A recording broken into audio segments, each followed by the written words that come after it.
Ang tubag nato sa Salmo nindot siya no, ang Ginoo nagpahibalo sa iyang kaluwasan. Ambot gipahibaw na bakatas Ginoo nga maluwas ta aning COVID. Nakadungog na mo nga nipahibalo ang Ginoo nga niana ang kaluwasan sa COVID. Ang inyo mo kong gitutukan. Ang Ginoo nagpahibalo sa iyang kaluwasan. Kanusa man ang Ginoo magpahibalo sa iyang kaluwasan, unsa masad nga klasis kaluwasan. Kaning Ginoo mga igsuon basta muluwas gani na holistic ang iyang pagluwas. Kita usahay kining atong mga tambal ba pananglitan vaksin. Ang vaksin makaluwas sa COVID. Pero usahay makapatay sad sa laing aspeto sa atong lawas. Ano ba mga reaksyon sa lawas? Ba mo nang interviewon tas doktor, analyson ang atong kahimtang panglawas, kay basin unyag ang atong lawas inig-react sa baksin, maimpas. No? Dili ang baksin mo ay nakapatay, ang reaksyon sa lawas ba? Ana. Mo na siya. Paragod ana, ang imong kanang sakit sa imong bahin sa imong lawas ba, tambalan nitagaan na yung kagdaghang mga antibiotics ang mamiligro ana ang imo naman sang laing organ sa mas kidney imong atay o adto sa to mamatay sad naabay side effect ba murag mutambal kas pikas maapektuhan sang pikas. Pero ang Ginoo kun mao gani mohatag og kaluwasan holistic gina. Kung patyon niyang pikas lawas, apil ginatanan. O gihasan ng buhio ng usa ka lawas, apil ginatanan, wa ginay side effect. Oh, basta Ginoo. Nakaron, kanus man na mahitabo. Matud pa ni San Pablo diri sa atong unang pagbasa, gipangayo namo sa Dios nga masayod unta kamo sa iyang kabubuton uban sa tanang kaalam o kahibalo nga gihatag sa iyang espiritu. Mao gini ang sinugdanan kay kun wa gani ning atong pagkamasinugtanon sa kabubuton sa Ginoo ug ang pagkahibalo nato unsa di ay ang iyang kaalam, wa gyud holistic healing nga mahitabo nato. Oh. Kutob ra gitas bana-bana niya kung naaga ni isulti ang Ginoo, luos lang tag question, luos lang tag analyze, patay ta diha. Di kita maluwas. So ang kabubuton sa Ginoo, muna ang mahal nga Birhen Maria, gitawag pud ni siya og unsa na nga na? Seat of wisdom. Sa litanya ba niya ba? Unsa mo nang seat of wisdom? Lingkuran sa kinaadman. Karagay na seat of the president, seat of Christianity. Inana. Mura bag naa diha gatubod, naa diha ang kapuno sa kaalam. Yang mahal nga Birhen dili man ni siya doctor of theology, wa man ni siya pareha ato mga magtutudlos balaod. Yano ra man kay ni nga babay, gisaway man gani ni siya mga silingan. Pero seat of wisdom, nga naman, ang iya manggong paghimos iyang kaugalingon, mao manggod ni, ingon siya, sulugoon ako sa Dios, matuman din hikanako, sumala sa imong pulong. Nganong mao man ang gibuhat ni Maria, kay sayod siya ang tanang pulong sa Ginoo, basta moabot gani na nato og atong sundon, pulos gina maayo ang resulta. Mao na iyang wisdom. Kamu naa mo nang hunahuna na ang tanang pulong sa Ginoo kung sundon lang gid nato pulos gyud maayo ang resulta sa atong kinabuhi. Naa mo ana nga kanang pulong sa Ginoo nga nag-ingon ay mo paningil anang utang makaayo na nimo. Tuo ka na.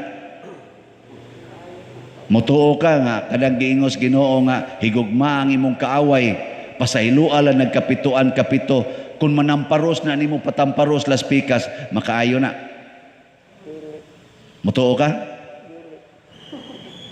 Na kung sama sa kabus nga byuda, ihatag nimo ang tanan ngadto sa kolekta, makahatag na nimo kaayuhan. Ang tanan gyud nimong kwarta, ihatag gyud nimo ngadto sa kolekta, sama atong byudang kabus, makaayo na nimo. Tuo ka na. Nagatutok na mo na ako. Sige nag-analyze. Di mahimo. Di sana mahimo pa dire. Saan mo na ito, ana? Wa na. Patay na ang atong kaluwasan. Di na kasod ang pulong sa Ginoo. Nya kita na'y magluwas-luwas. Hala, tigom na kaskwarta kay paras imong kaluwasan na sa may resulta, luwas ka. Oy, nagsugod na sa kasamok ang imong hunahuna. Ana, niya mag-anam na kagkakulba kay daghan na kay kagkwartang gikuptan sa imong balay.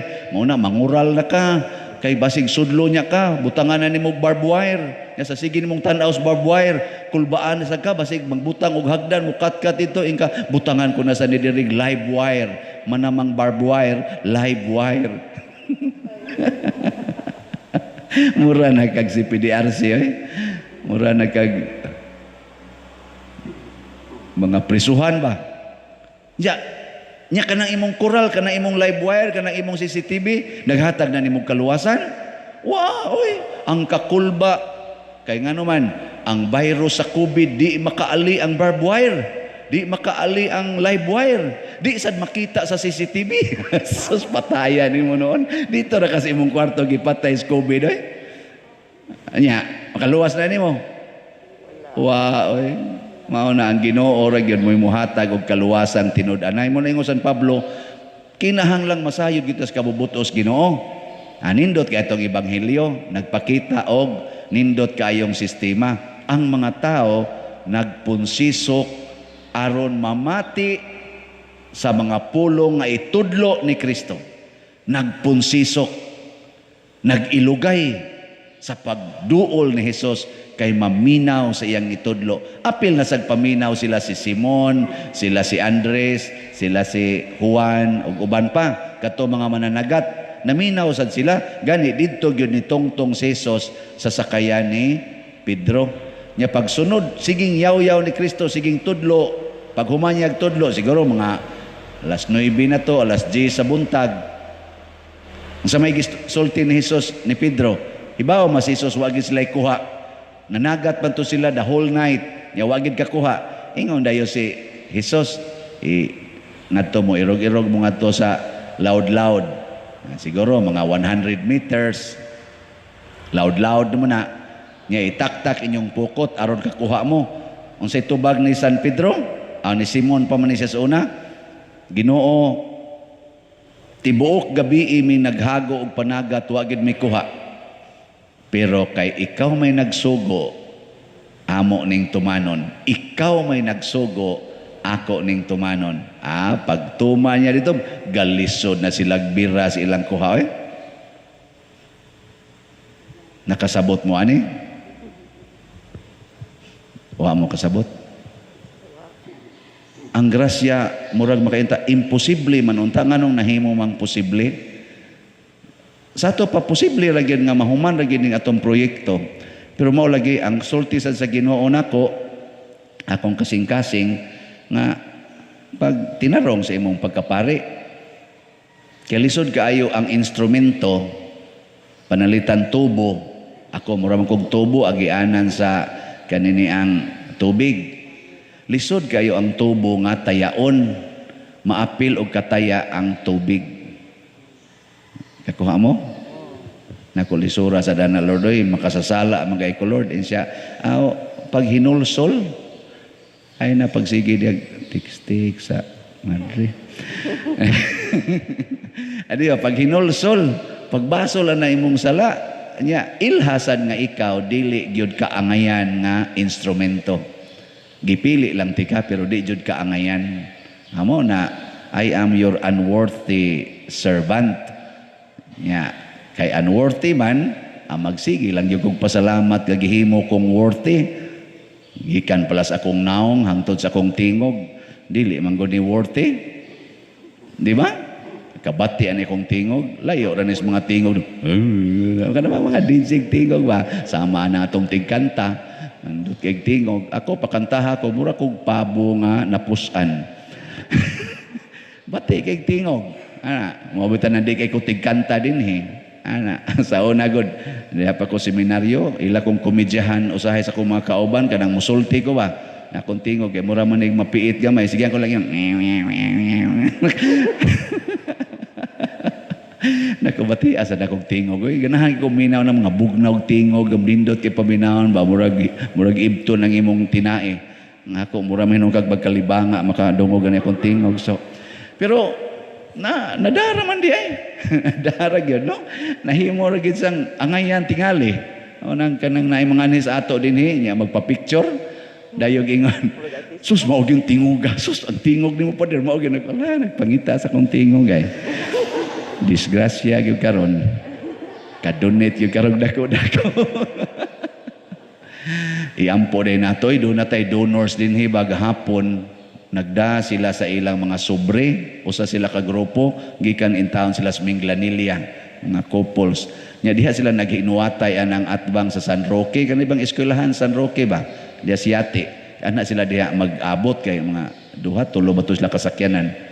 Ang naguna diha naa sila napo ka sobre, nagisud na badaan ba kay ilang ihatag dire, gisabak man sa katong gakupot. Nya sa iyang paghunong nauna man sila, ninaog siya sa sakyanan kay iyang haron malantaw-lantaw niyang mga butang iyang kauban, nahug di ang sobre ngadto sa sakyanan ngadto sa yuta ba.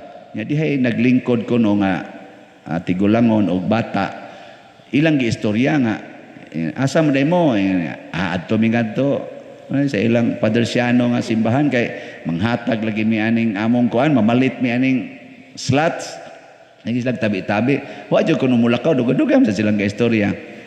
Mo to ilang nahinumduman, nya pagkahinumdum niyang gisabak niya, nya pagnaog niya nahug di ay ilang gibalik didto munting ito. Awa na diha ang sobre, wa na sa diha ang galingkod nga duha. Nya unsa man to? Nindot kay silang realization. Nanguha na sa silang sobre diha, ilan na sang gisudlan. Naku kaanugon ato, isa adili pa diroy mo balik ra mamigso diring sobre. Ana para sa to iya gi-share sa tos mahal nga birhen ngadto nila. Ana. Nindot ano? Og makabati turon siya, konsensya gid daw. Ana. Ya ako ni announce mo kadto nga karong September 8 manghatag tag bugas. Bugas ba? Kaning nindot jud kayo ang feeling. Usa sa ato din hindi na makasimba kay nilapas ng edad nga active kay nato dinhi, di nakasimba, mo'y unang nagpahatod og duha ka 5 pack nga kuan rice. So ang una ro natong donation nga kanang actual na po ka kilo nga duha ka packs, siya mo'y champion. Oh, mo'y unang hatag. Nako kaning kuan di na maginikaan kay tungod lapas ang edad pero matinumanon kay siya sa balaod hastagos gihangyo donate lang gyapon ang uban nga wa ka ano na kasimba mo ada ka mo lang dihay pagwan kami wa na may pasimba di na may mo donate pero siya mo unang ni donate nganan na siyang kasing-kasing ang pagka pasunoron sa Ginoo. So nagkinahanglan tag mga 80 kasako nga bugas nga gipak na daan tag 5 kilo. Karon nakaabot na ni ang mga donations ug akong total-totalon mga napu na kasako. So tingali na tingin mo dugang aning 70 kasako no. Haron maabot gid nato ning mga 800 ka families atong tagaan karong September 8 para sa gyapon sa atong tabang sa mga nanginahanglan. Kining tanan atong gisgutan kay mga pagpakita ni sa makaluwas nga gahom sa Dios. Siya'y magbuot, siya'y musulti, tumano na to iyang pulong, labi na gid ang paglikay og sala. Apil na ning pandemic nga atong giantos karon. Kining tanan para atong magamit ang gihatag sa Ginoong grasya alang sa kaluwasan, lawas og kalag. Apan ang pinaka-importante, dili ang atong nadawat. Sa dihang nakadawat og daghan kayong isda, sila si San Pedro og mga kauban, matod pa sa atong ebanghelyo og gidahik nila ang mga sakayan og gibiyaan nila ang tanan og misunod kang Hesus. Kini untang atong kasinatian karon nining akong gipanghisgutan mudasig ni nato sa pagsunod sa Ginoo ug sa mahal nga Birhen Maria, dili sa atong kaugalingon. Dili ang pag-enjoy aning kwarta nga atong nadawat, kung dili diha sa paggamit niini sa Dios non nga paggamit. Kada bang musunod na ta, dili sa pag-enjoy diha nang imong balay nga nindot kay tanan tungod kay natagaan kag dako-dako nga grasya, kung dili sa paggamit sa imong balay aron makaluwas. Dili sa pag-enjoy anang imong sakyanan nga porting nindota nga nakapalit kag tag 6 million nga sakyanan, nagsakay-sakay na kanang tag 6 million nga sakyanan, samtang wa kakakita sa nagsakay og tricycad og habal-habal nga minilyon ka tawo. Karon gamitan na ng imong 6 million nga sakyanan alang sa kaluwasan sa katawhan. Kana luwas na kadiya. Di ba? Amen. Man mo kauyon sa kong ipanabi. Sige na, manindog na tayo.